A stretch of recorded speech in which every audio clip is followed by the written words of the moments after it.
80 शब्द प्रति minute dictation start करते हैं 5 सेकंड बाद।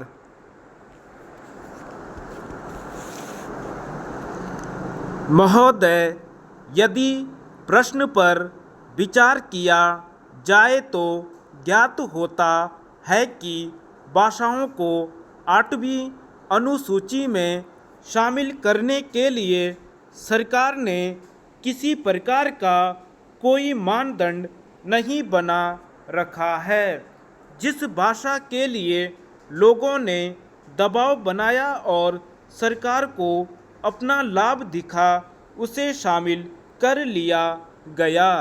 हालांकि हाल ही में जोड़ी गई मैथिली भाषा के पक्ष में तर्क यह दिया जाता है कि इसे बोलने वालों की संख्या 4 करोड़ से ज़्यादा है और मैथिली साहित्य की एक विकसित परंपरा रही है। परंतु यदि इस तर्क पर गंभीरता से विचार किया जाए तो कई ऐसी भारतीय भाषाएं अभी भी 8वीं अनुसूची से बाहर हैं, जिन्हें बोलने वालों की संख्या करोड़ों में है और जिनके उत्कृष्ट साहित्य भी हैं। इस संदर्भ में भोजपुरी, राजस्थानी, अवधी आदि भाषाओं का उल्लेख किया जा सकता है।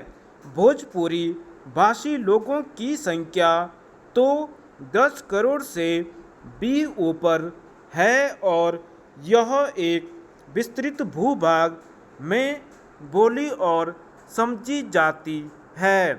रही बात समृद्ध साहित्यिक परंपरा की, तो अवधी, ब्रज, राजस्थानी साहित्य से भला कौन नहीं परिचित है।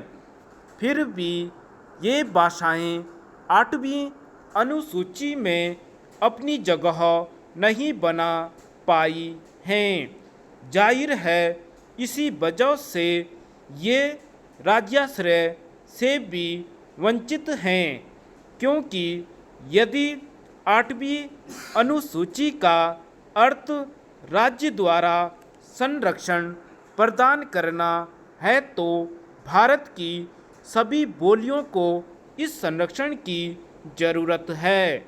ऐसे में कुछ को संरक्षण देकर और शेष को उनके भाग्य पर छोड़ देने को कतई न्यायसंगत नहीं ठहराया जा सकता। इन भाषाओं को धीरे धीरे करके 8वीं अनुसूची में शामिल किया जा रहा है, जबकि इसमें जगह बनाने के लिए 39 भाषाएं लाइन में लगी हों। इनमें से 4 भाषाओं को चुनकर संरक्षण देना भी उचित नहीं है। ऐसे में सरकार को एक स्पष्ट भाषा नीति बनाकर इस विषय पर गंभीरतापूर्वक विचार करने की जरूरत है। परंतु सरकार के पास इस संबंध में कोई स्पष्ट नीति शायद नहीं है। हाल ही में शामिल 4 भाषाओं के संदर्भ में देखा जाए तो सरकार मुख्य रूप से बोडो भाषा को इस अनुसूची में शामिल करने जा रही थी।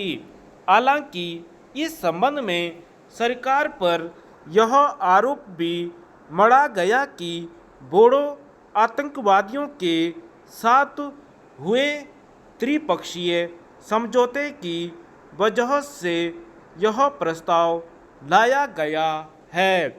फिर भी यदि यह सही है तो निश्चित रूप से यह एक गलत परंपरा कायम हुई है।